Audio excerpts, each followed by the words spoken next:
Missions Pulse. Know God's heart, join His mission. This podcast is powered by Within Reach Global. Subscribe, watch, and listen on YouTube today. Visit missionspulse.com. Well, Mr. Jimmy Shaw, here you are in Thailand. How's it going? It's good, man. I'm glad to be here. Yeah? Glad to be able to get to come and see what it is that you guys are doing here. Yeah. Cool. Well, I mean, we connected, 5 months ago or so. Yep. And we were trying to get you on the show and then realized that you were coming into town. So I was like, even better. Yeah, I'm glad to be here. Is there anything that you did today to look a little nicer for this video? Yeah, I am freshly shaven up here so that I don't get harassed by my wife for being on the podcast looking all scruffy. Yeah, well, I've had a bit of a traveling adventure, so that's right. It's time to clean it up a little bit. I looked at on Facebook when you were posting getting ready to leave from the States, and you had like 30 different airport codes. Yeah. This is 12 flights in 5 days. 12 flights in 5 days. So from America, you've been to. Are we allowed to name the countries you've been going to? Yeah, it's fine for this project. So where have you come from or been the last couple of days? I flew Tulsa, Denver, Tokyo, Bangkok, Calcutta, Bagdogra, India, then back, retracing from Bagdogra to Calcutta to Bangkok, then here to Chiang Mai, and I have 4 more flights on the way home tonight. So who are you? I am a professional traveler at this moment. Yeah, I was going to say. Now, you are, by the way, also the president of Project Doxa, right? And I want you to give me some shameless plugs. Tell me all about that later. Happy to do that. Okay, well, let's back up then and say, who are you really? Why don't you catch us up? Like, how did you come to faith? And it seems like you got this major passion for unreached people specific, for training leaders, for mobilizing people into missions. Yeah, so I grew up in a small town in Oklahoma, a town of 1,300 people. 1,300. Wow. I was, my parents were not really believers until I was a teenager, but my grandparents were. My grandparents on my father's side, and they brought me to church, to a tiny church with 16 old people and me and my brother. And so I learned the Bible at a young age because I was the only person in every Sunday school class I was ever in. Wow. And so I wasn't really like a person of faith, really. It wasn't like an owned faith for me. I wouldn't have even thought to think about it in those ways until I was in my late teens. But I was raised in the church there in this tiny little Pentecostal church. And my family, it was such an interesting thing growing up that way and learning the scripture and being in this tiny little church. I had asthma from the time I was little, and kind of every church service ended with everybody bringing me to the front and praying, that God would heal the asthma and these things, and just nothing over and over again for a long time. And that was kind of a big struggle for me until I was a teenager, and I got invited to go to a church camp. And I got invited to go mostly because I was a Bible trivia ringer. Bible trivia? Yeah, but like they had like Bible trivia quizzes, these kind of things. Okay, yeah. And so I got invited to go because I knew the Bible really well. Cool, okay. And I went with another church. We went to this camp, and through the process of that, I had a real encounter with the Lord. Oh, how old were you then? About 15. Okay. 15, 16. And when I was a little kid, I watched Top Gun. Yeah. I wanted to fly jets off an aircraft carrier. That was kind of my plan. And so I was well on my way. I was nominated for the Air Force Academy, the Naval Academy in West Point. And that was kind of my plan. I was going to go do that, play sports. And during this church camp, I really sensed that the Lord was calling me to do mission work or ministry. I felt like the Lord spoke to me to go to school at Oral Roberts in Tulsa and to study theology and not to play baseball anymore.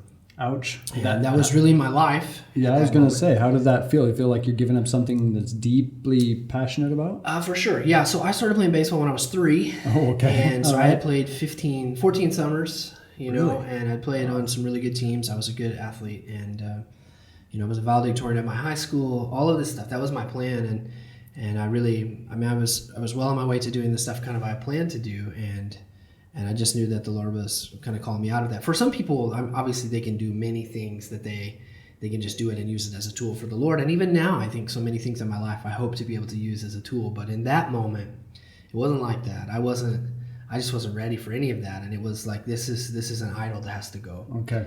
And so I turned down my nominations to the academies, and it turned out, incidentally, that I ended up getting disqualified because of my history of asthma anyway. Oh, wow. So in retrospect, you see God's hand in this Sure. divine intervention of sorts. Yeah, I think in some ways, if God had really intervened in my life and touched me in a way that everybody had prayed for, I'd probably end up at one of the academies Yeah. and not doing what it is that I'm So doing. it's almost like he's withholding some sort of healing for the sake of the bigger picture that he's calling you to? Yeah, I think, people make sense of these kind of things in their own theology, however they have to, and I don't know that that's what God is doing in the process, but certainly it's what's happened Yes. in my life, and so, maybe he gets me where he wants to get me otherwise, but this is my story, and that's kind of how it happened. And so I made the decision to go to school at Oral Roberts, and that was like a real thing for me, like it was a real significant moment. And so I came to school at ORU as a freshman. I had never been on the campus except to see a basketball game. And so I just kind of just showed up, and here are all these people coming from big churches and big youth groups and things, and I just had never had that experience. And so I was one of those people that just like knelt down and kissed the ground when I got there, in the 110-degree Oklahoma heat as you deal with in August, and I was just so grateful to be there. And during my first year at ORU, we had a missions chapel. And I didn't know what that meant. So we had chapel every week, Wednesdays and Fridays, and we had a chapel service that was dedicated for missions. And I thought they're going to bring some old guy with a slideshow. Okay, yeah. Here's the Great Yeah. Wall. Here's the Great Wall at sunset. Yeah, because in the church that I grew up in, that's just what we did. Yeah. We had a couple of people that had done work in Belize and in Honduras, and they would come and they would share what they were doing, and they had like a legit one of those like slide things. Yeah. Oh, yeah. Well after the technology for that was passed. Okay, I'm going to pause you right there and and admit something. I actually had one of those as well. I mean, and I'm way beyond the time for this. In my early days, it was 22 years ago probably, and I was walking up to churches with a slideshow projector. Wow. I mean, they didn't have, all the stuff that we have today, but I was like, here's me in China, and here's an unreached village. So I did that too. So in my mind, that's what I thought. And they said, no, we're going to talk about where we can send you Okay. this summer to do mission work. And I thought, I don't understand. You're going to have to explain it to me again. I said, no, we send teams of students all over the world to do mission work. And I was like, this doesn't make any sense to me. It didn't register. I didn't have a category for that. You have a different connotation of what a missionary is, maybe in a pith helmet somewhere. Yeah, I just cannibals jumping around. I really had never given it any thought. Yeah. Okay. It just never was one of those things. And I thought, I wonder if this is something I could do. As I went to the chapel service, and they're talking about all these places that they're sending teams, and it just really was like, you know what, this is what I'm going to do. I'm going to do this. I'm going to sign up. And so they had this first informative meeting. I show up for the meeting. They're talking about trips to Africa and trips to Asia and all over the place. I thought, this will be great. I'm going to hike through the jungle. It's going to be awesome. And only at the end of the meeting did they say how much it was going to cost. Yeah. And so they said it would cost $2,500. Okay, now it's inflation. It's way more now. But that was 1998. And so it was $2,500. And at that point in my life, I had never had more than $20 of my own, and I had never seen a $100 bill. I never touched one. Wow. And you were eating ramen every week? Well, I mean, I ate on campus, but yeah, so like my parents gave me $20 every 2 weeks, and that was $10 for gas and $10 for a haircut. And so I shaved my head, and I thought I was rich because now I don't have to have a haircut, and so, I mean, that's where I was. I had no money. Yeah. It might as well have been $1 million. I didn't have it. Yeah. And they said, no, you're going to send out letters. People are going to send you funds. You're going to go. It's going to be awesome. And I thought, this sounds fantastic. So I signed up thinking I was going to get placed on some team in Asia or Africa, some crazy place that was going to be really exciting. And they placed me on a team to Curacao and Aruba. Okay. Which is essentially like being called to Honolulu, okay? And so I sent out Not so bad for some people. Yeah, no, awesome, but terrible for fundraising. Yeah. So, I there's all kinds of people would tell you, oh, yeah, missions. Yeah, That's what you're going to do. John Christ would tell you something like that. The millennial missionary, we're suffering over here in Aruba right now. Yeah, so they would say, like if somebody's going to Curacao and Aruba, it's not going to be you, And so I was there. I was on the team. I sent out letters. I did the whole thing, and I got $0. Wow. Okay. So now at ORU, they give you $1, right? Everybody gets $1 to start. It's like the mission That's like seed. their seed fund? Yeah, it has to do with the way they used to process the database. They needed $1 in the thing. But also it's like, oh no, we're investing in you. No one should have to look down and see 0 because somebody's been there. So you got $1 in the account. So I started with 0. Oh, okay. So this is after my time. So I had 0, and we get all the way to the day before we have to have 50% of our money in, and I had 0 still. Wow. Okay. Not one Now, I was like, I thought we prayed, we sent out the thing, we're going to get money, but it didn't happen. Okay. And so I went to a team meeting with my team, and I told my team leader, I said, this has been cool. You guys are great. I love hanging out with you. This could be a really fun thing for us to do. And I got a guy right there. Some little bugs flying around. Sorry, here we are in Thailand. Welcome shooting to this Thailand. podcast. Yeah, so I'm coming to the meeting, and I tell him, I said, this has been really fun, but I think I'm just going to quit, okay? Because I obviously don't have the money. And it's kind of embarrassing, and tomorrow's the deadline. I don't have it. And he told me, he said, why don't you just stick around? You don't have to quit. Make them kick you off the team. We'll see what happens. Maybe God will provide. And I had only 4 people who donated in the end, but they paid for my whole trip. Wow, really? Yeah. So in the end, you did end up going on your first mission trip ever. I did. That summer of '99, I went to Curacao. Okay. And I'm going to get this bug in a second. I'm sorry. It's like right in front of my eyeballs. I was like, if it's over here, it's fine. Here we are, the reality of Missions Pulse podcast. Yeah, live sorry. in person. Well, so I as somebody who didn't really have the money, paid for half my trip the next day. Yep. It's like right here. Sorry about that. Hey, this is probably making being good for views. I don't know. People enjoying who this. knows? I'm being attacked by crazy bugs. So someone paid for your trip. Someone 4 paid- people. I had a total of 4 donations. Wow. Total, Okay. And I paid for my trip and had a little extra for some other people. And I went on my first trip in '99, and I remember just saying, Lord, wherever you want me to go, I'll go. Yeah. If you ever open the door, we'll go. And I never set out to be the missions guy. That was never really my plan. But then, each subsequent year there were opportunities, so I went. And then another opportunity came up, and I went. And I went multiple times, and then I went a lot of times. Sounds like you got bit by the missions bug in a way. Yeah. I mean, my whole life had been about sports and other things, and that was gone. So now there's a vacuum that has to be filled somewhere. And I just really, for the first time in my life, since like there's something bigger than me. There's the Lord is calling me to this. I sense the Lord's purpose in this, and He's opening doors. Yeah. And so I just never wanted to be the person who said, no, I'm just not going to do it. And so every time the door opened, I went.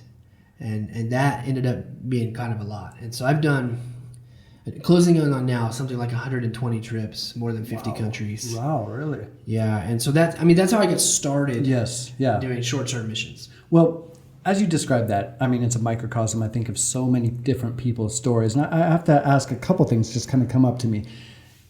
Does God do this? Does He take something that's so dear to us all individually? We have different things, different inclinations, different giftings, different passions. Yours was sports in many ways. Does He take the most precious thing for us in order to replace it with something better? I mean, what do you think was happening in that season of your life? Well, I pause you right there because I think a lot of people are experiencing this. Sure. They have to give up something for... So my wife and I, we often talk about my inability to remember things about our dating life, okay?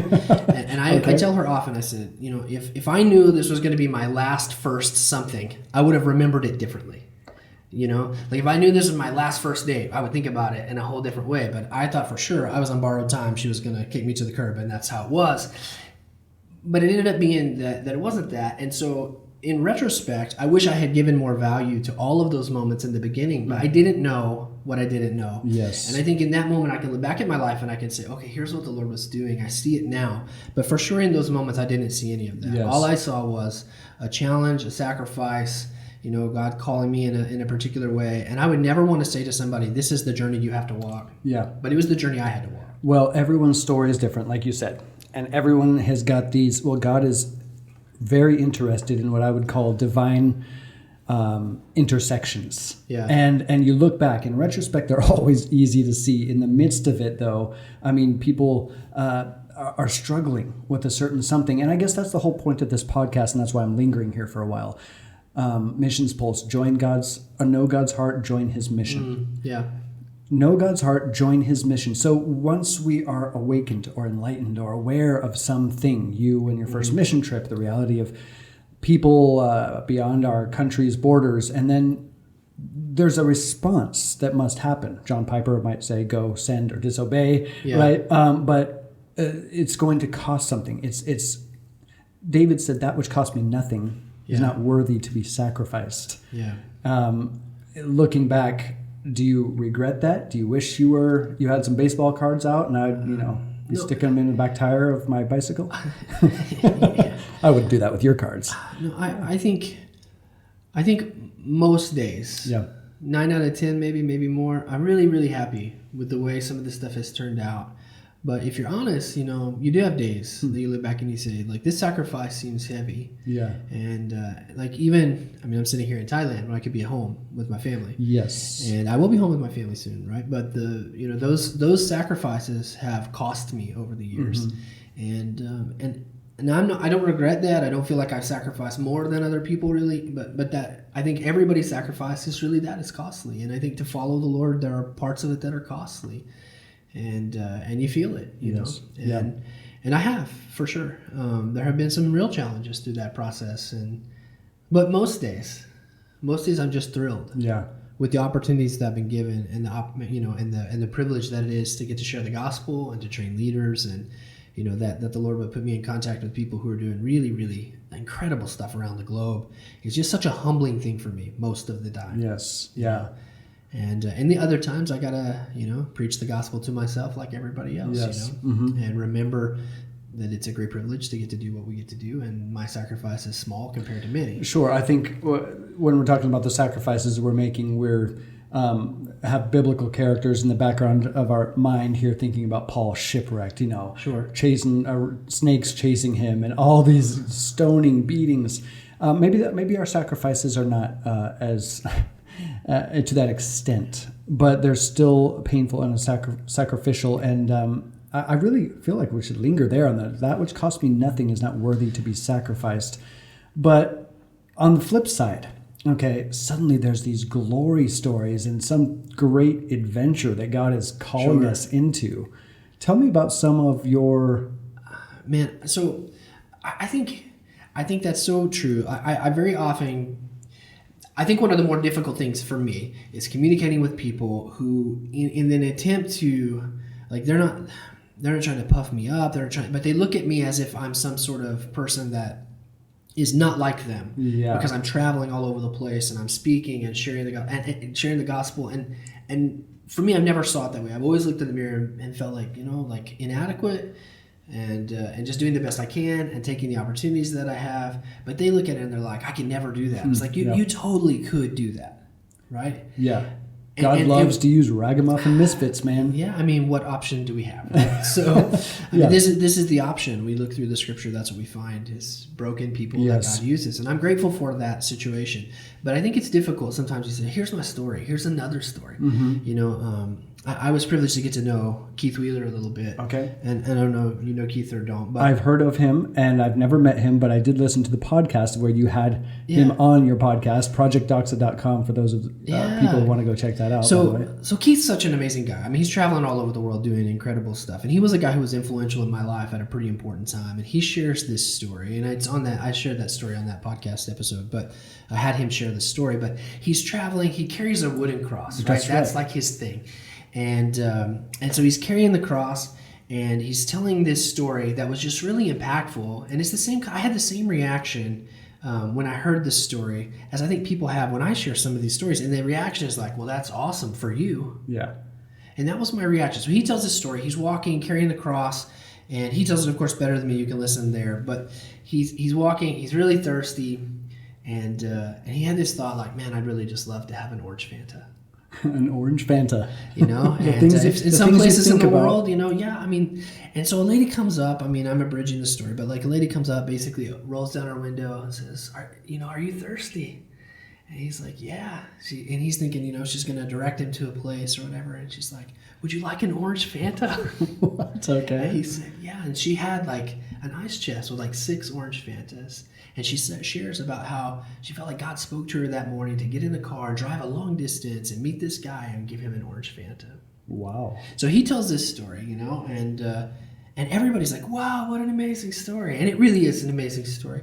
But I remember sitting in the room when he shared this story, and I thought, yeah, must be nice. Must be nice. What a charmed life you live. Yeah, God's always doing great stuff for Keith, right?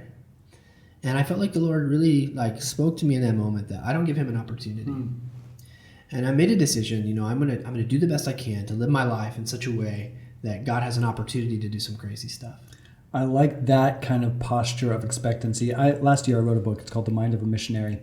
What global kingdom workers tell us about thriving on mission today. Shameless plug. There you have it, folks. Yeah. Available on Amazon now. But you know, there's 4 sections. It kind of looks at the underlying motivations, expectations, risks, and rewards in the mind of a missionary, and how we can learn from their examples. And trying to bridge what you're describing, the gap between out there missions and the great legendary heroes of the past who we can never attain to because we're just ordinary folk. Yeah. But that's not the case. And on the expectations part, I talk about outer expectations from others, all these expectations that you have when crossing into different cultures, inner expectations and turmoil. You know, you looking in the man of the mirror and say, I'll never attain to that. But then the third one was about David Eubank. He's the founder of Free Burma Rangers.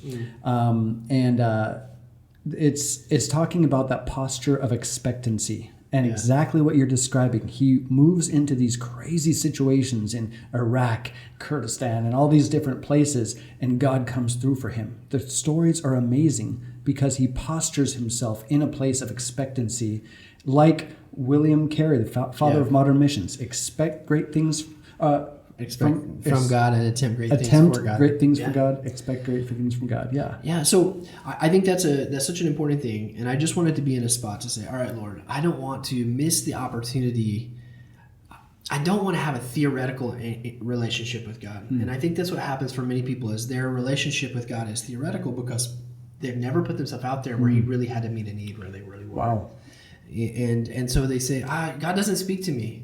When were you last in a spot where you needed him to speak to you? Yeah. God never comes through for me in this kind of way. Did you put yourself out there in a spot?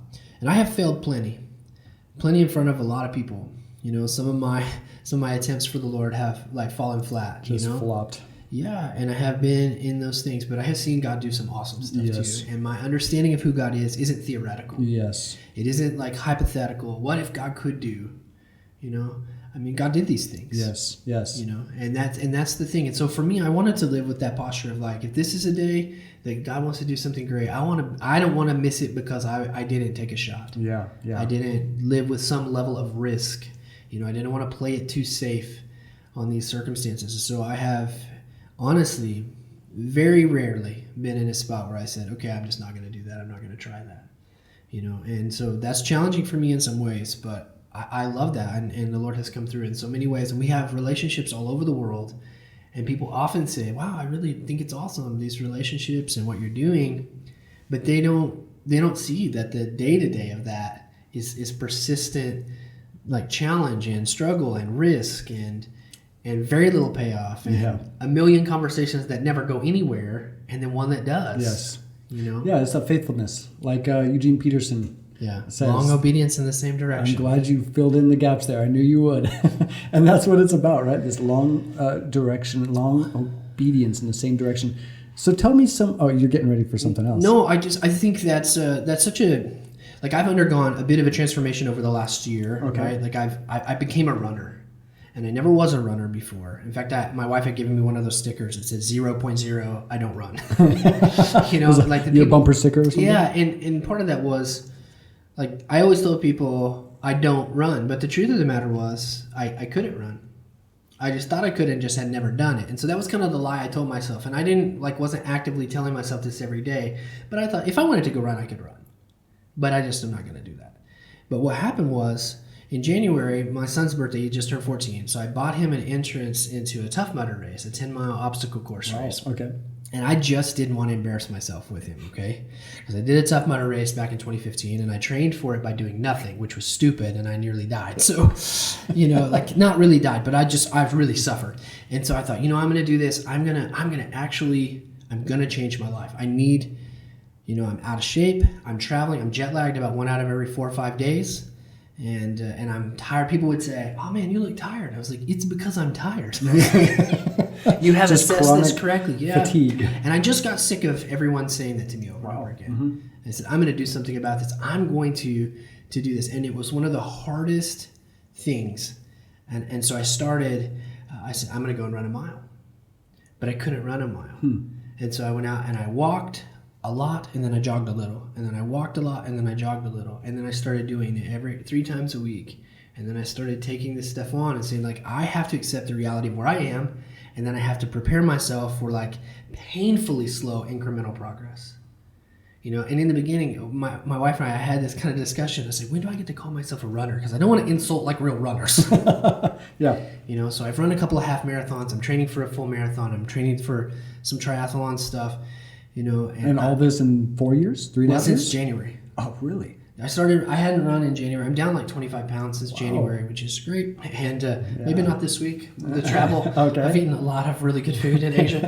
But, I've been making that kind of progress. Yeah. And it's been an interesting metaphor for me of what you're saying of like this long obedience in the same direction. It's like if you want to become, and not that fitness is whatever, it's just an interesting metaphor. Like you can't do it in a day. Yes. You can't even do it if you had the best day, the hardest day, the most grinding, best workout day. You only do it by doing it every day. Yes. Day by day by day. Obviously. A little bit of the situation. And so, and the hardest thing for me after a little while was just realizing that I had to like limit how much even that I would do so that I had enough in the tank for tomorrow. I was thinking always about the long grind and the long goals and goals that I'm not going to be able to achieve, some of which I'm not going to be able to achieve for the next year or two. And it's going to take me 2 years working really hard to hit one or two of these goals. And there will be people at the finish line of those goals, but there will not be people in the day-to-day. Yes. And I think that's part of the circumstance for people. Like if we really are honest about the situation, there's so much about missions that is awesome, but most of it is tired, fatigue, work, grind, relationship building, fundraising, awkward conversations, exposure to illness, all of these kind of things that are just day by day by day that you grind your way through, but where you find daily graces from the Lord, daily opportunities. I found strength today. I finished this thing today because the Lord empowered me today. More and more opportunities for that. And I think that's such a powerful thing when you're talking about like this idea of sacrifice and suffering in these kind of situations. Obviously, my sacrifice is not profound like many people, and it's not just Bible time people. I mean, some of the people we're working with, I was just working with our guys in India, on the border of India and Nepal, and the things that these guys have dealt with. Persecution humbled me. Yes. Yeah, I remember sitting around with them. I've been working with them since 2005. It's a really long story, but I remember sitting around a fire with them because there was no electricity in the village where we were at, off and on, back in 2005. It's really hot and rainy and just really tough. We're sitting around the fire because it's the only light we have. I'm looking around the circle and I'm seeing this guy, he's got a big machete scar across his arm, and this guy over here, he's got scars on his face because I knew that the Hindu guys there had bashed in his car window and some different things, and they're looking at me like, where's your machete scar? And I'm like, I don't have one of those. Yes.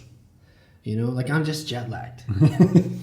Yeah, which I'm going to play up when I get home and people are really going to pity me. Yeah. So there's a part of that. My guys, they message me and they say, hey brother, it's been 4 or 5 days since anybody here has eaten. Can you help us? Wow. And I'm looking at them. What am I supposed to say to them? I don't have a lot of money, but we'll find a way to help you. And so really, we started Project Doxa in a way to help meet some of those needs that were just bigger than me. Yes. And we were talking earlier, like, what is our mission? What is it that we do? We do a lot of things. We send teams. We help support missionaries. We're getting ready to build a school in Nepal, which is really great. We've got a lot of stuff that we're doing, but mostly what we're doing is we built an infrastructure around the relationships and the needs that came with them. Yes, yeah. Because I refuse to see the people that are in my life and then turn away from their needs. And so I made a decision, and my wife too, it's not just me, but our family, our posture has been, we will see the need and we will keep looking at it, even if it's hard and even if we can't meet it, and we'll take steps. Well, when you describe it like that, immediately there's images that come into my mind because I've spent the last 23 years in Asia. When you're talking about staring need in the face until it's uncomfortable, there are certain people and situations that are very uncomfortable. I remember being in Kunming, China, and I would often take teams or just go downtown Kunming, and there's this one guy who would lay face down on a skateboard, but his legs were curled backwards, and he had polio, I imagine, and his legs were just twisted almost in a circle behind him. He was missing a left arm, and with his his right arm was missing. His left stub had a glove on it, and he would push himself face down, face forward on the skateboard across the park begging. And there's a little canister attached to his skateboard. I saw that guy all the time. I mean, staring that need in its face. I remember the little girl, an armless beggar girl. She's about 6 years old, wearing pink, tattered pink dress, also no arms, and looking up at me with these eyes like, 叔叔, 你要不要给我钱? Uncle, will you give me some money? And I mean, so when you're talking, how were you able to see these initial needs, or how can people see these needs to stare them in the face and say, yeah, I want to do what Jimmy's doing, not maybe to the extent or in a different way, but look at the needs and respond in a way that Jesus would do that. Yeah, so I think some people come to this a little more naturally. My wife she tests really high on like compassion and mercy, and when we do these kind of tests, and she sees these things and she just can't help but do that. I don't really think like that often. So for me, some of the compassion stuff has been more of a discipline. I have other things that come more naturally to me, but that isn't one of them. But we've just made a decision, like we just aren't going to look away. We're going to take steps, and we're going to see what the Lord asks us to see, and we're going to live with the consequences of what we see. Wow. Yeah. And I think the first step for a lot of people is not what they will do in response. It's just choosing to be willing to see something that's uncomfortable, because we tend to be so good at frustration avoidance. We always tell people in our church, right? If you're not yet frustrated, you're not yet involved. So being involvement does create some sort of frustration. Why would people want to be involved in God's mission then? Sure, because I think, I don't know why you would want to do it. I don't know why you would want to do it from just a natural perspective. Yeah, it's got to be some spirit-led kind of I think you have to look at this situation and realize, like I think if you reflect upon what it means to have received grace in your life, you can be a person who gives grace more easily. That I think is part of it. I think part of it is a spiritual discipline, but part of it, I don't know what the natural means are. I think some people come to that more naturally, just compassion and these empathetic kind of. Well, okay, if that's the case, though, the starting point could be done just as easily by Ellen DeGeneres or Oprah Winfrey. No, absolutely. I mean, random acts of kindness. I think you're talking about a little bit beyond empathy into compassion, which might be more empathy in action, or the love that Jesus draws us into. Yeah, I think, maybe the distinction I would draw is between like seeing it from a perspective of volunteerism and a perspective of responsibility. My brother served in the military. Several of my family have been in the military. My plan was to go to the academies. Part of that was because I wanted to, but part of it was a sense of duty. And I think the gospel speaks to us, in the New Testament speaks to us about obligation and duty more than we're comfortable with as Americans. Yes. Okay, in what way? Well, I think that the scripture doesn't really offer us volunteerism. Volunteerism is a thing that I think we kind of create historically, where we say, oh, here's these things in front of us. Perhaps I will choose to do that. And if I choose to do that, then there'll be some good that comes from the fact that like I didn't have to do it and I chose to do it. Where, as opposed to being in a spot where you say, no, this is the obligation. This is the reasonable service. And the opportunities for you are obedience or disobedience. We don't think through that kind of grid as often. And so for me, like when I read through the scripture, that's pretty plain. But culturally, it's not plain, And so we have this word that we never use, or almost never use. The military people use it, right? Insubordination. Okay, yeah. I can't think of outside the military context that we use that in the Christian world. Because I think for a lot of people, they look at it and they think missions is optional. I see. It's optional. It's a thing I can do. It's an option of the many things. When I come to church this weekend, I could serve here, I could serve there, I could maybe not serve if I choose not to. I could participate in this thing over here. Maybe I'll even do a mission trip. And it becomes like a menu of things that we can choose to do, as opposed to, like obviously you have to make some choices, but there's a part of this that the Lord has put it in front of you. This is a calling for all of us. Well, what are you saying then? I mean, is everyone going to have to go overseas and become a missionary? No, I don't think it has anything to do with like proximity or geography. Okay. I think part of that situation is, I tell people all the time, I'm a glorified tourist when I travel. People call me a missionary. I am a missionary. I'm a missionary to my city, and I'm good at it too. I love the people in my city. I know the people in my city. I worked hard to get to know them and serve them and find out the things that are going around. I led more people to the Lord in my office, in my theology department, on the campus of ORU than any place I've been in the world. Wow. Okay. At a Christian university, right? I was leading people to the Lord in my office, and I'm traveling the world and I'm helping people and doing some other stuff. But that I think is kingdom mission. But the part of it for me that I say this is mission is to live my life with my family on mission with people around us. I see. You know, in the proximity that we have. So I don't think it has anything to do with salt water or airplanes. Yes. Okay. So you're saying now everyone's going to be called to cross geographical borders, linguistic boundaries, but we are all called to mission in some particular way. Yeah. We are sent ones. Yeah, I think I jokingly say, and some people don't like my joke, but I always say, like, if the goal is just for you to find salvation for yourself, we just hold you under longer when we baptize you. Okay, I laughed hesitantly and awkwardly there. Yeah, but the deal is, like, you're raised to newness of life. Yes. It's not your life. For what purpose? Yeah. Yeah, it's no not your longer life. you who live. Nobody made you get baptized. Nobody made you follow Christ like this. When you made the decision to follow Christ and you answer the call of God and you do these things, it's the package. It's where it is. And so for me, I see it like that. It informs the way I teach. It informs the way I think. And it's uncomfortable for people. Yes. That we are, it is an intrinsic part of us that we are mandated to be on mission with Jesus. Yes. Recently, I had a team come visit us in China, and I was hosting this team going through different unreached and unengaged areas, and we were meeting people and talking to different people who had never heard of Jesus before, walking up to people and saying, I was translating, speaking English, and then I would translate. Have you ever heard of Jesus before? And many people respond in different ways. One of the classic ones I always talk about is one guy said, 那是不是一种香皂的名牌? Is that a brand of a soap?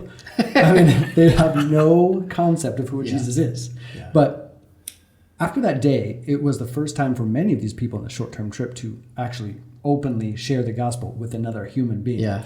And so at the end of the day, we're kind of debriefing about what happened, what took place throughout the day. And I asked the question rhetorically, can you be a Christian and not share your faith? And it was kind of a awkward, pin-drop silence conversation. One girl came up to me afterwards and she was really moved. And I didn't want her to feel shamed. And even in asking this rhetorically to people who are watching now, I don't want to shame people and say, if you're not out there passing out tracts, then, well, no, that's not what it's about. But it's relational. If our lives have been impacted by a touch from God, experience His grace and glory, how can we not respond and open our mouths and proclaim what's happened? Yeah, and even just take whatever step that you can take today. Sure. Right? And so when I was talking about, like, my fitness journey, one of the hardest things about that was just accepting the reality of where I was, because I look at other people who are just so much further along, and I was like, I can never be like them. And you know what? Maybe some of them I can never be like, and maybe that's true. But some of them I can't be like yet. Yet being the key word. And some of it is just, this is just where I'm at on my journey today. Yeah. So I think people get discouraged because, they come to church. Like, we had these people that we wanted to, in the church where I was an associate pastor some years ago, we were trying to get them to come and be involved, and they just wouldn't get involved because they just didn't know much about the Bible, and they felt like they'd be put on the spot. Someone might ask them to read or do something, and some of them weren't just biblically illiterate, they were legitimately illiterate in the place where I grew up. And so they were afraid that if they came to my Bible class, I'd ask them to read, and they can't read. Ooh, yeah. So call them out, and then they're shamed in front of everyone. So they wouldn't come because they were afraid, this guy's going to ask me to read, and I don't want anybody to know I can't read. I have a high school degree, but I can't read. A high school diploma, but I can't read. And so I told them, I said, I will never call you out. And they started coming, hearing the scripture, and it was just so freeing for them to realize, like, yeah, you don't know everything that some of these people know who spent their whole life in this situation, but you know what you know now, and you can know more tomorrow, and you can take a step. And I think that's the thing for all of us. It's not to say, like, oh, you have to go and become Billy Graham, right? But you have to take some steps. How you're describing it is so full of grace, and maybe I've erred in the way I've described my missions experience as if I'm separating from the common man, because I'm just some homeschool kid who bought a one-way plane ticket to China. Seriously, I got my GED, good enough degree, and I was on my way. Wow. That's really how it happened. But I often look towards these examples, whether they be biblical or historical. I love the Hudson Taylors, Amy Carmichael's, Jim Elliot.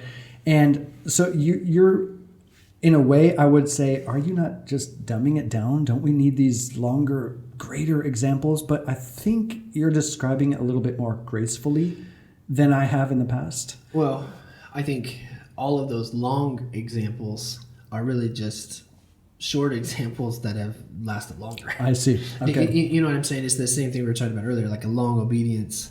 Like if we're fortunate enough to do the same thing for a very long time, it's going to change who we are. And you'll get good at it. Yeah, and you will get And better then at people everything. will notice maybe, and God will use you, and some breakthrough happens. Not that we need people to notice. Yeah, so you talk about guys like Hudson Taylor, William Carey, right? Sure. Carey said famously, right, like, my secret to my success is I can plod. That's right.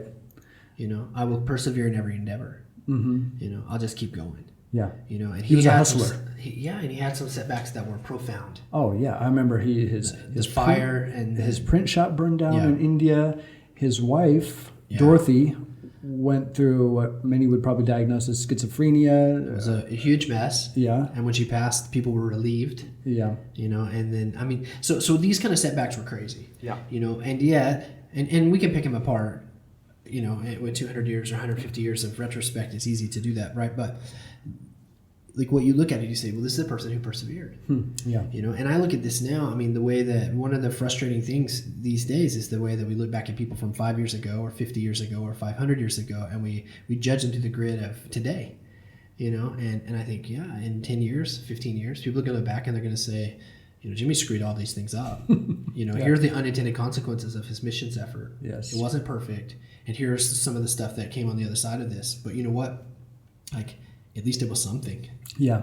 You know, it was one of my favorite passages that I used to teach a class on theology of missions. And there's a book by David Bosch, you know, Paradigms in Mission, Transforming Mission. And he says, kind of a paraphrase, but he says that the majority of the mission's endeavor is accomplished somewhere between the tension of God's sovereignty and human confusion. Wow, say that again. He said the missions is basically done in the tension between God's sovereignty and human confusion. Like, God is sovereign, he's doing the thing, and we are super confused about how and what we're supposed to do. Wow, yeah.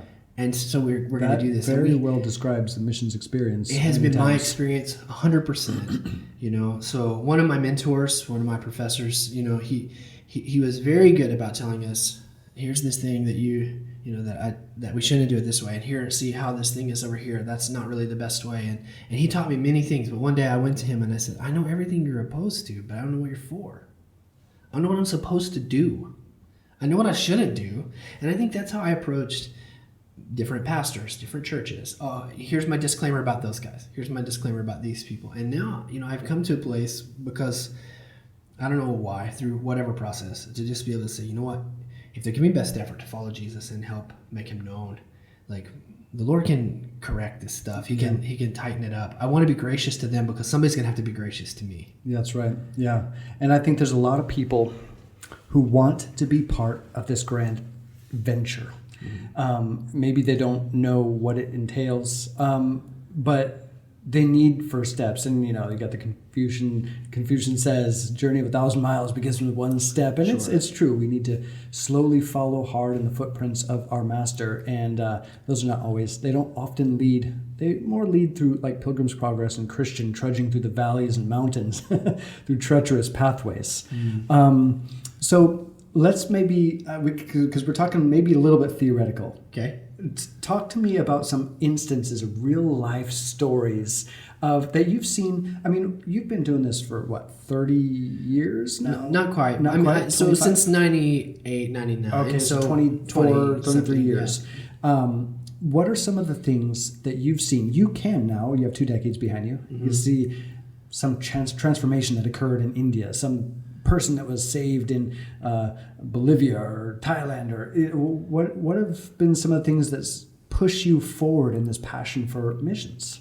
Yeah, so one of the highlights for me, I mentioned that we work with these guys, these Nepali guys on the border of India and Nepal, and that's where I was just at yesterday, and I'm happy to be working with these guys. We've got a fun project we're working on right now, which is really cool. But, you know, when I first went on my first trip, right before that first trip to Curacao and Aruba, I really felt like we were having like a prayer time, and I felt like the Lord was speaking to me about Nepal. Okay. And I didn't know anything about Nepal, literally no things.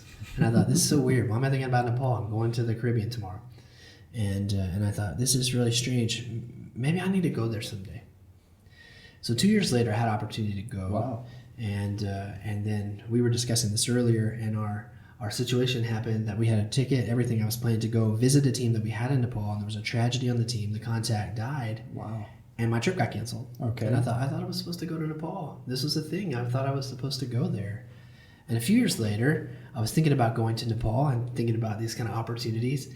and I had started kind of beginning to make some plans, and then some other stuff came up, and I just couldn't go. And so go all the way to 2005. Nothing's happened there. I've never been there. Not been to India, not been to Nepal.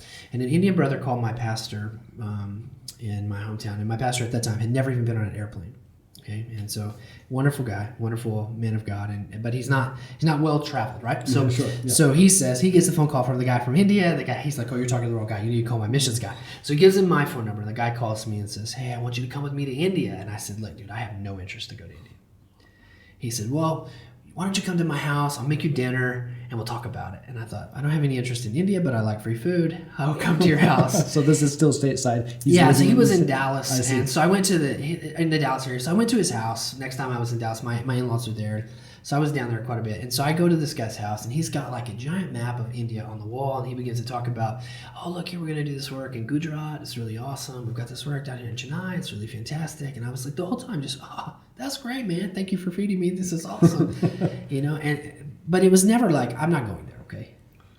And then in the end, he says, "And now we got this new work we're going to start right on the border of India and Nepal."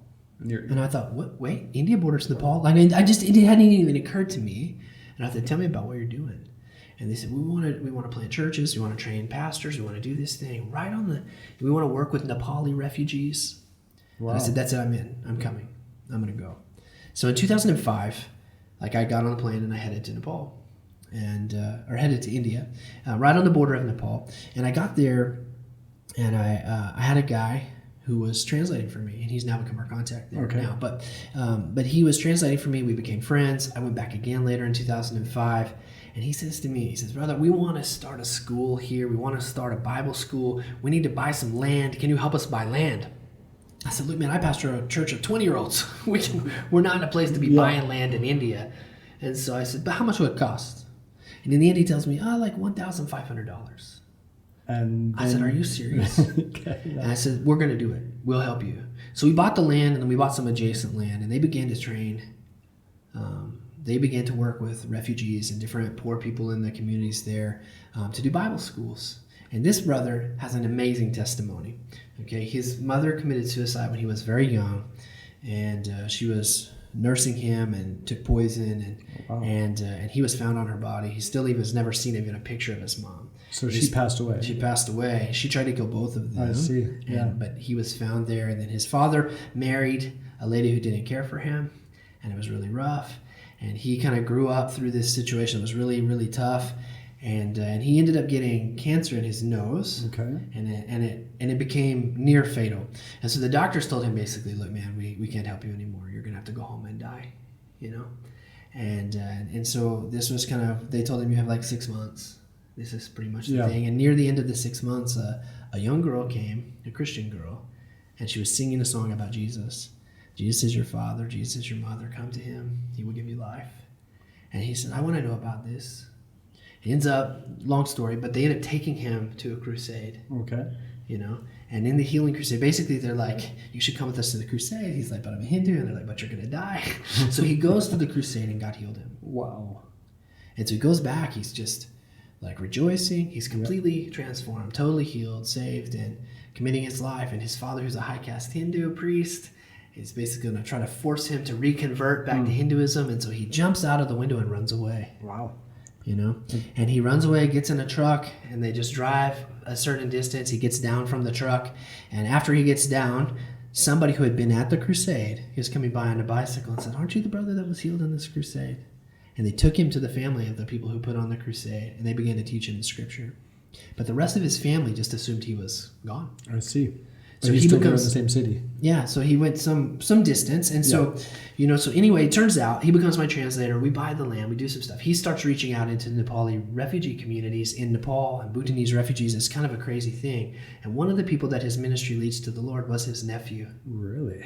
And he didn't even know. It was because it was indirect or someone else. Yeah, because it was through the whole thing, through his ministry, and he didn't know. And his nephew thought he was just gone. Yeah, it had been years and years he hadn't heard anything about the guy, and here he is, finds that he's a believer, leads his nephew to the Lord. His nephew is now the pastor of a refugee church in Sioux Falls, South Dakota. of Nepali refugees. They've been relocated there, and we've been working with these guys for all this time. Wow. And so we started working. We bought the land there. They're doing great work. It's really an exciting thing. Now there's a school for 250 kids there, and so we're getting ready to build them a facility. That's part of the project. That's why I'm here. But and so it's been really great to do this situation. But I came back again in 2006 or 2007. And I said, I really want to go to Nepal. So they took me to the refugee community for one day. And it was my first time in Nepal. And I said, Lord, I know you've done this thing here. You put this on my heart. I'm going to go. I'm going to teach here, and I'm going to pray. We're going to see what you will do. And so I kept trying to go back. Year after year after year, I was doing this stuff in India, and I was trying to go back, and I couldn't ever go back. Every time I tried to go, I can't go. At one time, I had a ticket booked, and I had to have an appendectomy. I couldn't go. All of these things just kept happening. I was like, man, this is so frustrating. I want to go. We get there one time. We're planning to go, and the Nepali government shut down the visas. The one time, they fired everyone and then basically resigned, and there was no government. So we couldn't get a visa. Are you serious? I mean, all kinds of crazy stuff that's happened in Nepal. It's a crazy place. And all this goes on until 2015. And I said, I really feel like we need to get here into Nepal. We want to do this. And so I'm working with a friend of mine. He's got a big evangelistic event that they're going to do in the fall of 2015. And so we're ready. We're going to go. We're going to participate with them. And then, of course, the massive earthquakes happened in April of 2015. Yes. And it turns out we've got some guys on the ground who are there, from the Bible school and from some of this stuff. And they said, hey, we need help. We need to start to rebuild. And so we raised, us and another organization, my friend's organization, raised more than $40K in the next 20 days. Wow. And we rebuilt multiple villages. And we just brought them tin and bamboo and all kinds of stuff. And so I was on the ground in Kathmandu 25 days after the earthquake. Wow. No one's sleeping indoors. That is an incredible time to be there, specifically after a crisis situation. It was crazy. I'm sure everybody's sleeping outside.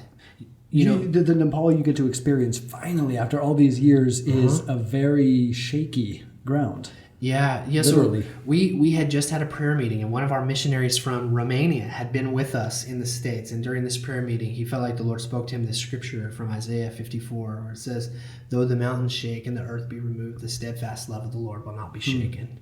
And that became kind of our anthem. Yes. And so we go to say, hey, the mountains shake, but the love of the Lord doesn't shake. And people's hearts are ready to receive at that point. And we have incredible opportunity. And so we start rebuilding all over Nepal. And incredible opportunities as we're doing this stuff, and people were giving. It was a really cool opportunity.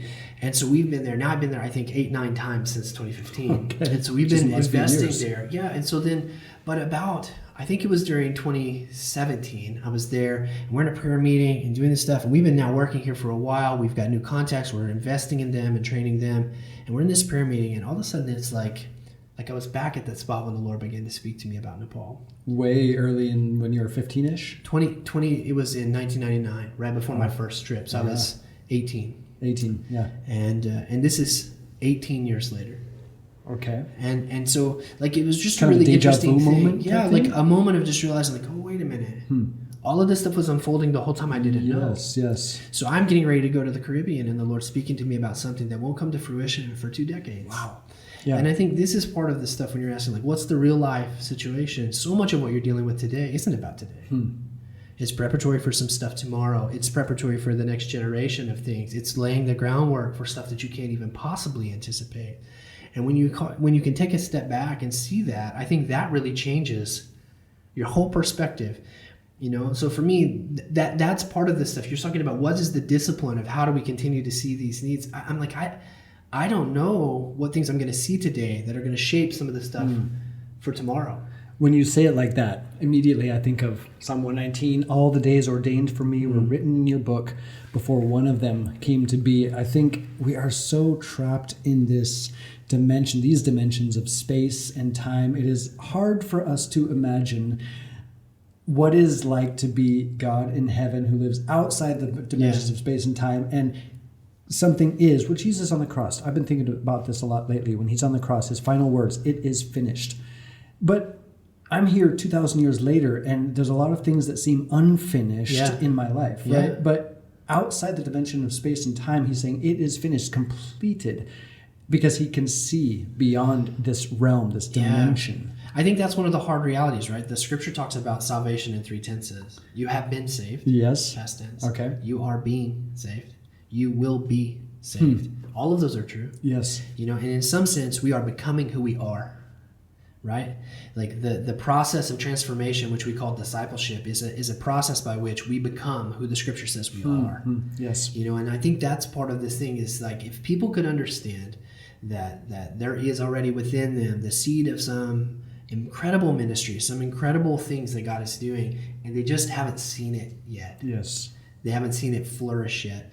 And some of that will happen in their lifetime, and some of that will be, you know, groundwork that will be laid that will come for many generations. My hope is that my kids can start somewhere closer to where I finished than where I started. Yes. Yeah. Right? Because you've kind of pushed it along, nudged it along a little bit I don't want them to farther. have to go through some of the things I went through. Yes. Right? I want them to see some stuff and be able to hit the ground running on some things in their life, and hopefully we can train them for these things. But when you look back at the Scripture, what you find throughout the whole Old Testament is at one moment God is doing something very directly with the people of Israel. You know, they're disobeying, so here comes Babylon, here comes Assyria, taking them out and scattering them all across the Mediterranean. That's direct judgment for what they're doing. That's like what's happening in this moment. But also what is happening in that moment is God is laying out the groundwork for the missionary journeys of Paul.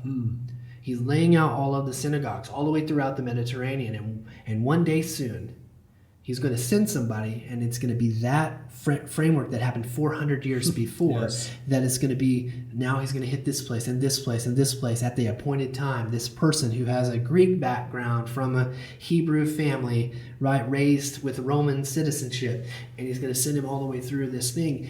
And so if you told the person, hey, 400 years from now this will make sense, that doesn't help them in that moment. No. But that's the reality of what's taking place. Yes. And in today's world, where I'm going to have lunch with you today here, right? And I'm going to be home tomorrow, right? On the other side of the ocean, and eat with my family tomorrow. It's a different world today of the connectedness, the fact that we're doing this stuff. People are going to watch this. Yeah, and then this is going out in different locations all over the world. People are watching on YouTube from wherever you're watching right now. Yeah. Comment below.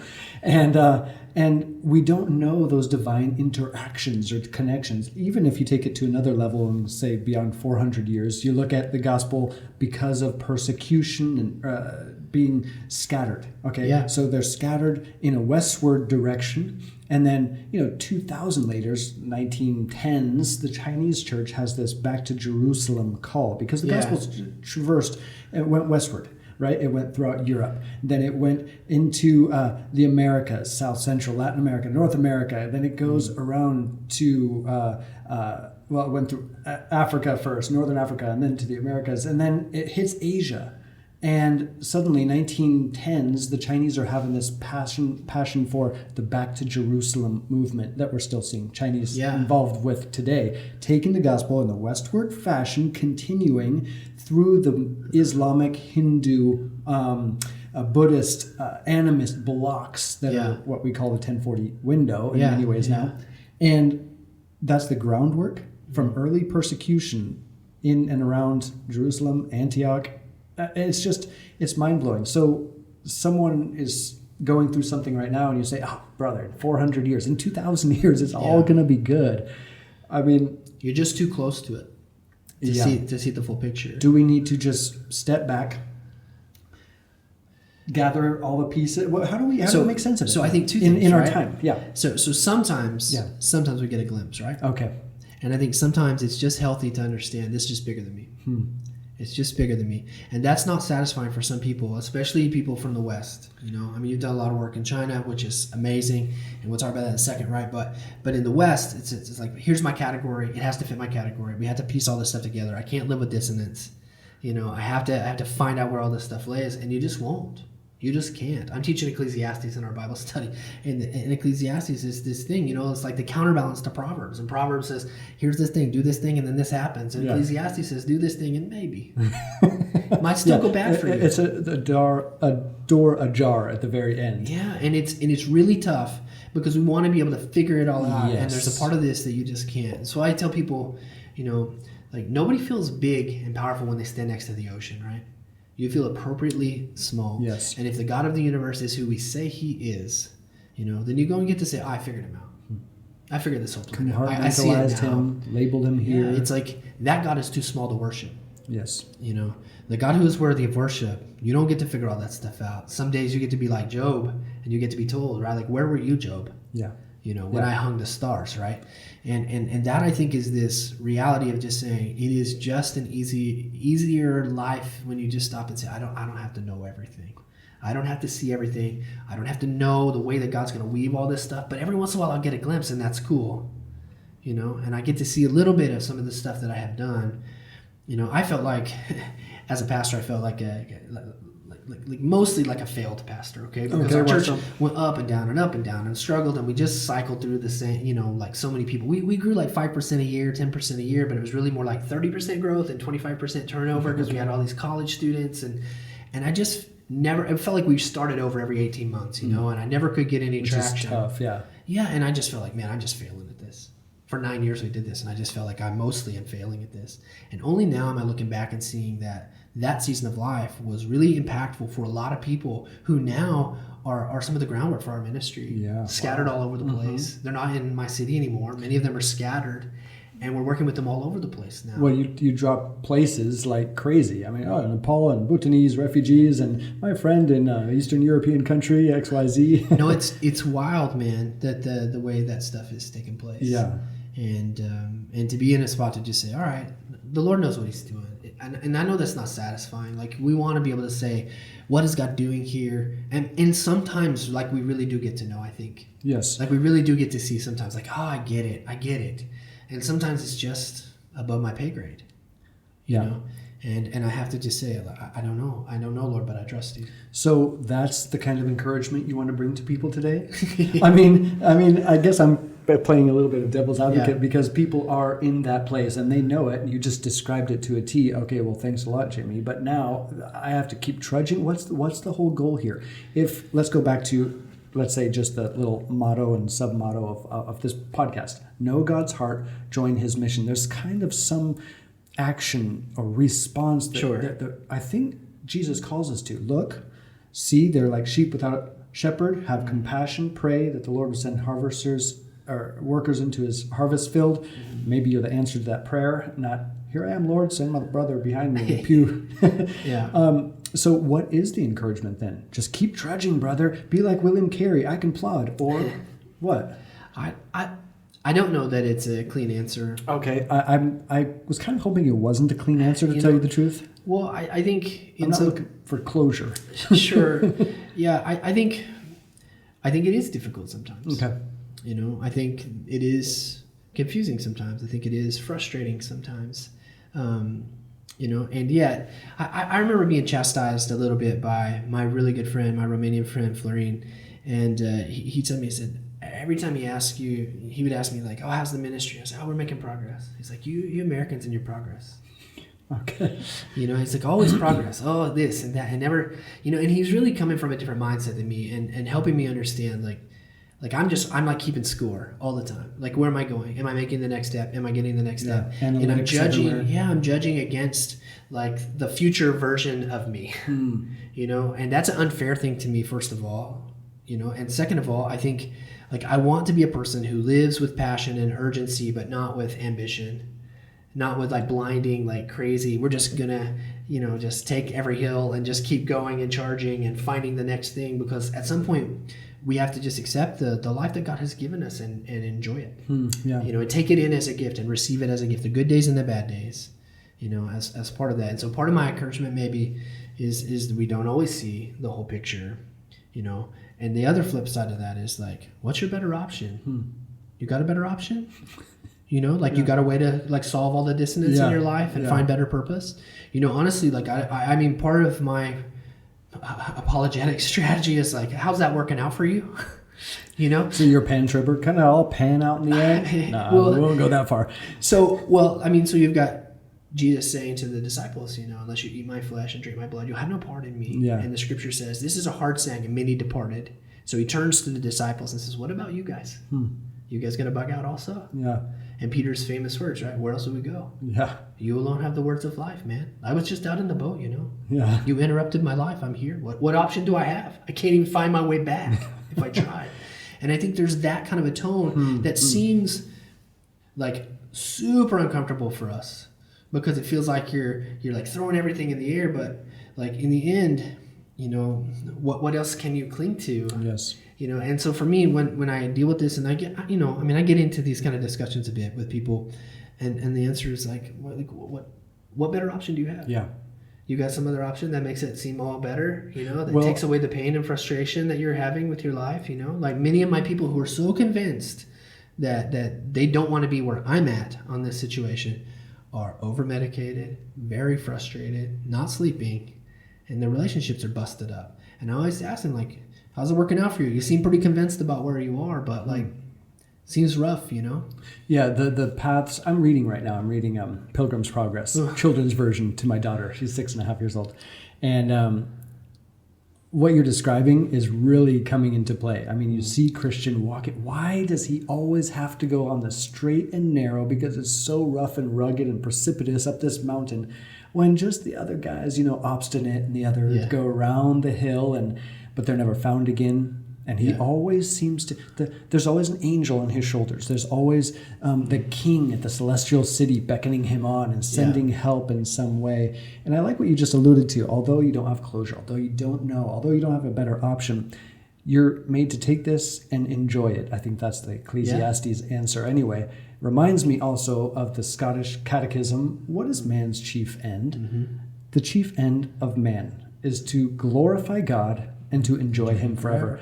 I think I'm pretty good at the first half of that. Yeah. Having the glory of God in the forefront of my mind and the things that I do, leading a ministry, reaching out to unreached people groups in China, and should be about God's glory and my obedience. But sometimes I forget to just enjoy him forever.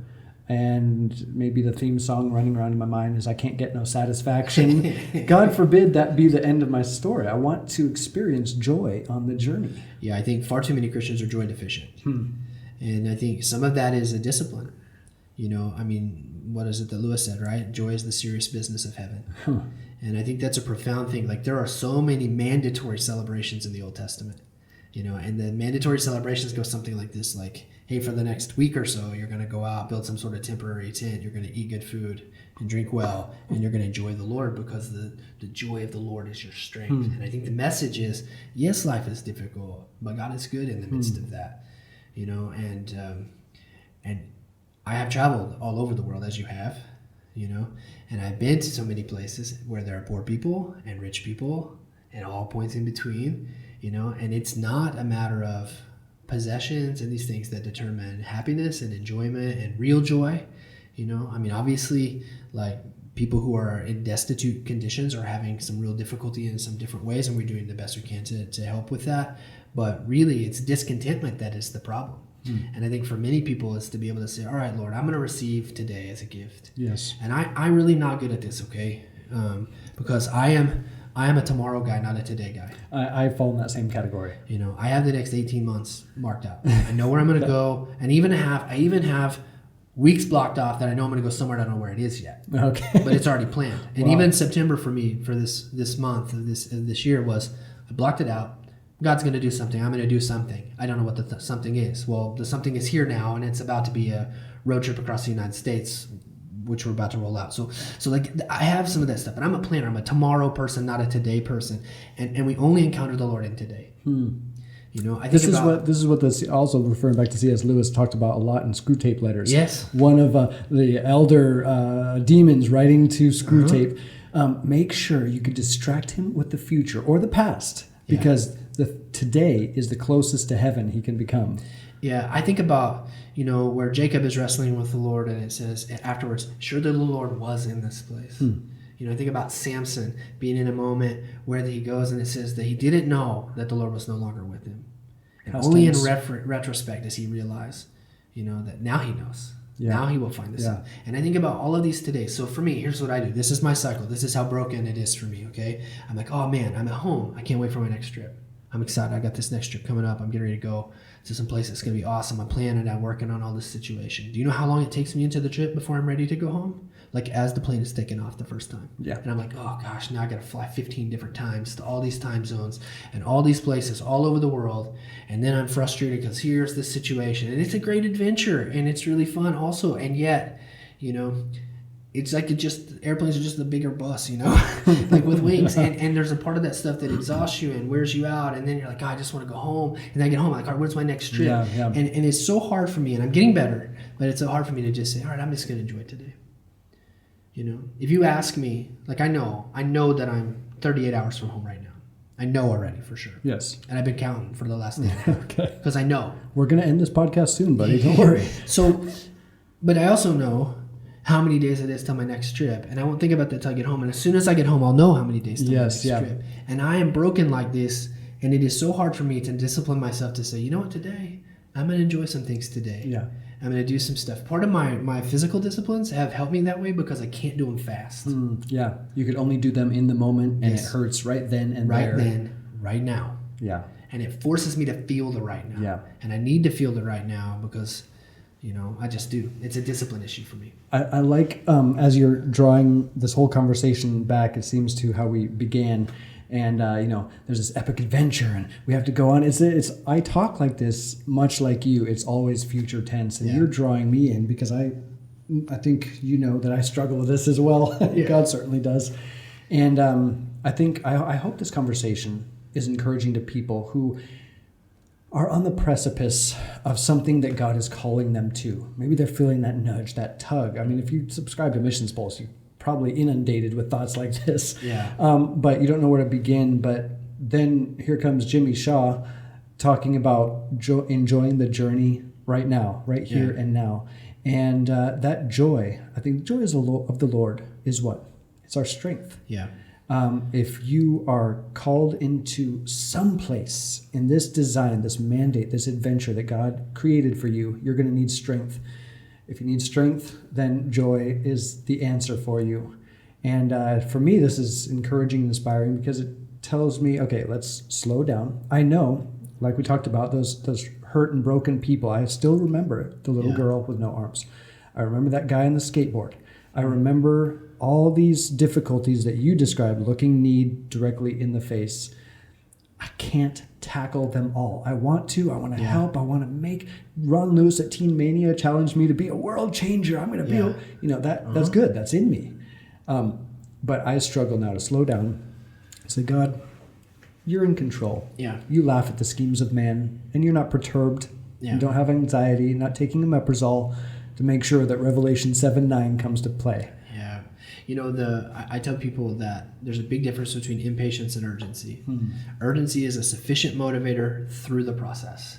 Impatience is an attempt to circumvent the process. And I think, when I was in college and I went on this first trip and then I looked and I was like, I was ready for a one-way ticket somewhere. I got to go. I was like, why am I in school? Why am I dealing with books? I don't like this. What practical value is this? And if you had told me then that I was going to pursue 2 master's degrees and most of a PhD and all that kind of stuff, I would have said, you are crazy. You got the wrong guy. I'm out of here after 4. I might even try to knock it out in 3. And just to be done, because I wanted out. I wanted into the next season. And I really felt chastised by the Lord. I really felt trained on this issue of to be patient and be faithful in the midst of the process. Feel the urgency. Mm-hmm. The need is real. Yeah. The need of global evangelism is real.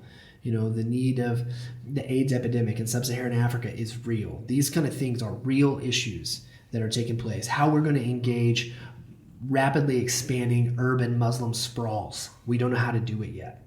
These are kind of things that those are real needs. Someone has to think about, someone has to take steps towards. People are taking steps towards, but that can't be done you can't circumvent the process. Yes. You can't be impatient. God will honor your faithfulness to the process. And I think that's one of the things I was realizing, I'm going to make steady, slow progress. Yes. Because every time I've tried to do the other stuff, I've made huge progress for a day and crashed.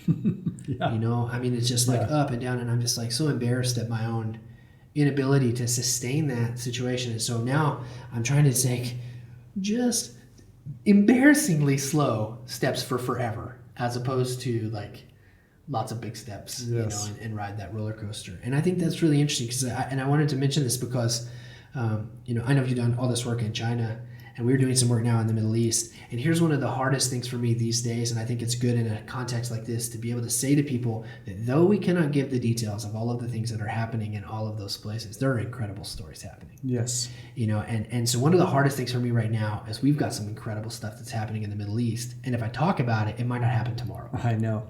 I feel the same way when I talk about China. Yeah. For security's sake, we cannot name these places and faces and people. But so these are the kind of stories I hope to elicit here on the Missions Pulse, but I also understand that need for anonymity and protecting what God has given you. Let's say if you want stories from the Middle East, go on over to watch it on YouTube, Sheep Among Wolves by Dalton Thomas. That's an awesome film. You got to check that out. About the Middle East, because he's talking about it with permissions. Man, there are incredible things happening. We've got guys working with Iraqi and Syrian refugees. We've got people working in some of the cities in and around Syria, and incredible stories about the way the gospel is spreading in those places. But the visa conditions for all of our people in those places is very tenuous. Some of them are on 30-day visas that they're recycling every 30 days. And these kind of things are just super touchy.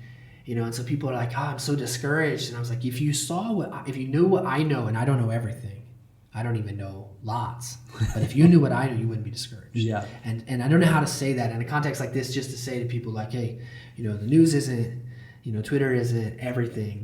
There's incredible stuff happening. It's not just all bleak out there. I like that you ended on this note, because this is kind of maybe it's not the closure point, but it's saying, you might not see beyond your circumstance now or that trudgery through those hills or valleys, but there are things happening. And I love what my mentor told me many years ago: keep planting the seed. The seed knows what to do. Yeah. It's as simple as that, man. It knows nothing else but to die and then grow a little bit more and then keep growing. That's all seed does. Yeah. So you keep planting. Man, you take the steps and you see there's incredible stuff happening all over the place. And I think that's such an important thing, because there are people on the other side of your faithfulness. Yes. Right?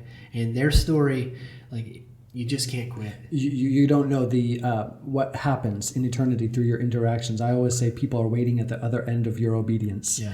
All right. Well, as we kind of wind this down, let's point people back to Project Doxa. ProjectDoxa.com. How else can people follow you? What are you looking for right now? That's a good question. We are, we are 2 years in to Project Doxa as a full-time endeavor. I've been doing short-term missions and various missions projects on the side for forever, but we've been doing this now for 2 years. We've done really well. We're obviously looking, like every other missions org in the world, we're looking for people to be on board as monthly donors and supporters for our ministry. And that's really exciting. We've got a couple of really cool projects that we're getting ready to roll out, which is really fun.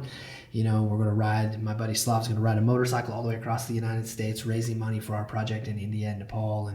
And that's going to be really cool. And so you can find, I'm on Twitter, I'm on Instagram, our stuff's on Facebook. You can find all of that stuff that's there. It's easy to find and follow. And we're taking teams to lots of fun places. We've got a team going to Lebanon to play basketball next year. Cool. We're going to do a trip to Everest Base Camp. We've got some stuff that's like a trekking/missions trip coming at the beginning of 2021. We've got projects in Romania, projects in Zambia, stuff in Bolivia. We're taking like Christmas gifts, doing Christmas gifts for orphan kids in Bolivia. So we've got lots of cool stuff that's happening. It's really fun. I thought you said you didn't know the big picture here, buddy. You just painted a pretty broad stroke right there. I mean, we have, one of the coolest things is we just have relationships with really awesome kingdom people. Yeah. And we have tried to come alongside them and say, in what way can we help you? Yeah. So we've got these great people who are doing great work in Bolivia. They planted a church. They're working with orphans. And so we're going to go down and we're going to take a team and we're just going to celebrate Christmas with orphans every day. We've already got the funds ready for a need gift and a want gift for every kid, for like 100 kids in 4 orphanages. Wow, cool. And my team that's going down, and you can still get on the team if you want, is going to be just Christmas parties every day in December. When we're down there, we're taking teams to do like pastor training in Nepal. We're taking teams into Romania that's more like evangelism among the Roma Gypsy communities. We're doing lots of neat stuff. Cool. I love it. And we've got some cool stuff in the villages. One of my interns is 3 months now will be 3 months doing an advanced missions training in Zambia out in the bush. I mean, we're doing some cool stuff. It's really fun. Okay. All right. So Project Doxa, DOXA.com. Yep. Make sure people head on over there. Jimmy, I really appreciate you coming on the show today. It's been a little different than I expected, but it's been kind of a slow, methodical approach to how to find joy along the journey. This seems to me, and I love that. I feel like many of us, David Platt is famous for saying, don't try to manifest a heart or mind for missions that's devoid of relational intimacy. And I think all this stuff could be in our heads so much, and we're passionately from our hearts an empathetic call for the unreached, the lost. But really, all this stems from relational intimacy gathered around the throne room of God, and that's where true life transformation occurs, and joy. Yeah. So, bro, I really appreciate you sharing your heart. Thank you for coming on today. Yeah, this has been really fun. Yeah. I'm glad I got to come up here and see what all God is doing in Chiang Mai. It's awesome. All right. See you, family, in 38 hours. Yes. Blessings, bro. Thank you. Missions Pulse. Know God's heart, join his mission. This podcast is powered by Within Reach Global. Subscribe, watch, and listen on YouTube today. Visit missionspulse.com. Thank you so much for watching. If you enjoyed that video, leave a comment below. Tell me what you thought. Also, you might want to check out this video here, and honestly, that one's not bad either. Make sure you subscribe to Missions Pulse by clicking the subscribe button right here, and also click that little bell button so you get notified every single time we post a new video.